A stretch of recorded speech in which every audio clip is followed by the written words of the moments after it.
നമസ്കാരം. മലയാളി വാർത്തയിലേക്ക് സ്വാഗതം. മുഖ്യമന്ത്രിയുടെ ദുരിതാശ്വാസ നിധി വകമാറ്റിയ സംഭവത്തിൽ ഹൈക്കോടതിയുടെ നിർണായക ഉത്തരവ്. ലോകായുക്ത വിധിക്കെതിരായ ഹർജി ഹൈക്കോടതി വിധിയിൽ സ്വീകരിച്ചു. മാത്രമല്ല, മുഖ്യമന്ത്രിക്ക് നോട്ടീസ് അയക്കാനും ഹൈക്കോടതി ഉത്തരവ്.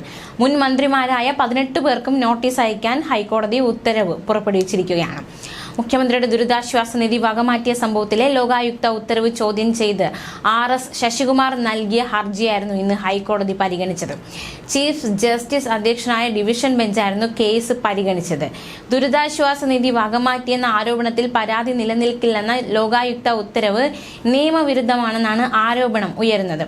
ദുരിതാശ്വാസ നിധിയിൽ നിന്ന് മാനദണ്ഡങ്ങൾ ലംഘിച്ച് രാഷ്ട്രീയക്കാർക്ക് പണം നൽകിയെന്നാണ് RS ശശികുമാറിന്റെ പരാതി. പണം അനുവദിച്ചതിലെ നടപടിക്രമങ്ങളിൽ വീഴ്ച ഉണ്ടായെന്ന് വിലയിരുത്തിയ ലോകായുക്ത സെക്ഷൻ 14 പ്രകാരം ഡിക്ലറേഷൻ നൽകാനുള്ള തെളിവുകൾ ഇല്ലെന്നായിരുന്നു വ്യക്തമാക്കിയത്. പരാതി ലോകായുക്തയുടെ അധികാര പരിധിയിലെ വരില്ലെന്ന് പറഞ്ഞാണ് ഉപലോകായുക്തമാരായ ബാബു മാത്യു പി ജോസഫും ഹാറൂൺ അൽ റഷീദും ഹർജി തള്ളിയത്.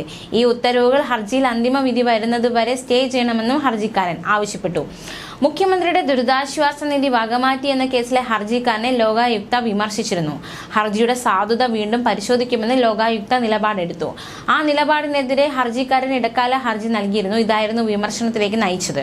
ഇടക്കാല ഹർജിയിൽ വ്യക്തമാക്കിയിരുന്ന മറ്റൊരു കാര്യം ഡിവിഷൻ ബെഞ്ചിന്റെ ഉത്തരവിൽ വ്യക്തത വേണമെന്നാണ്. 3 അംഗ ബെഞ്ച് വിമർശിച്ചത് ഹർജിക്കാരൻ ലോകായുക്തയുടെ സമയം കളയുന്നു എന്നായിരുന്നു. കേസ് നീട്ടിക്കൊണ്ടുപോകുന്നതിൽ എന്തെങ്കിലും കുത്തിത്തിരിപ്പ് ലക്ഷ്യമുണ്ടാകുമെന്നും വിമർശനം ഉന്നയിച്ചിരുന്നു.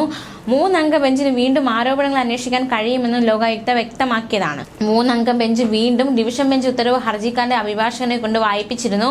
കാര്യങ്ങളിൽ വ്യക്തത വന്നതിനാൽ ഇടക്കാല ഹർജി പിൻവലിക്കുന്നുണ്ടോ എന്നായിരുന്നു ലോകായുക്തയുടെ ചോദ്യം. ദുരിതാശ്വാസ നിധിയിൽ തുക അനുവദിക്കാനുള്ള തീരുമാനം ക്യാബിനറ്റിന്റേതാണെന്നും വ്യക്തിപരമായ തീരുമാനമല്ലെന്നും അതിനാൽ ലോകായുക്ത പരിധിയിൽ വരുന്നതാണോ എന്ന് പരിശോധിക്കണമെന്നും സ്പെഷ്യൽ പബ്ലിക് പ്രോസിക്യൂട്ടർ വാദിച്ചിരുന്നു. എന്തായാലും ഇപ്പോൾ ഇതാ ഹൈക്കോടതി ഈ ഒരു വിഷയവുമായി ബന്ധപ്പെട്ട് നിർണായകമായ ഉത്തരവാണ് പുറപ്പെടുവിച്ചിരിക്കുന്നത്. അതായത് മുഖ്യമന്ത്രിക്കും മുൻ മന്ത്രിമാരായ 18 പേർക്കും നോട്ടീസ് അയക്കുക എന്ന ഒരു ഉത്തരവാണ് ഇപ്പോൾ ഹൈക്കോടതി പുറപ്പെടുവിച്ചിരിക്കുന്നത്. ന്യൂസ് ഡെസ്ക് മലയാളി വാർത്ത.